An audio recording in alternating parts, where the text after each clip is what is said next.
Matiang'i ametuita mkutano kama viongozi wa kutoka Mandera. Tumekaa naye katika ofisi. Akazungumza, nikamwangalia, nikaona the most clueless individual given to manage the most sensitive docket in this country.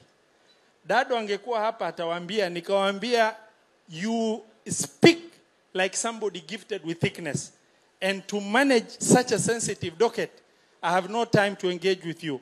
And that was reality. Mheshimiwa Dado wako hapa. Leo hii nikisikia Matiang'i wanataka rais, na yeye ndo anazungumza about security, na yeye amekuwa maajabu. Murkomen amekuwa CS Interior miezi kadhaa na hakuna sehemu ya nchi agenda.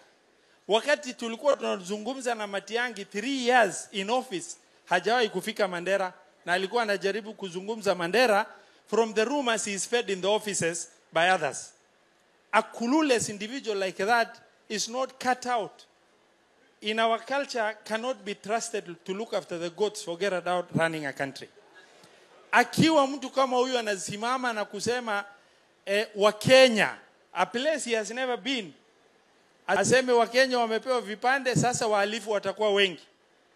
Now the police records indicate, other than occasional incidences of insecurity spilling over from across the border, we record consistently in our region the lowest crime rate.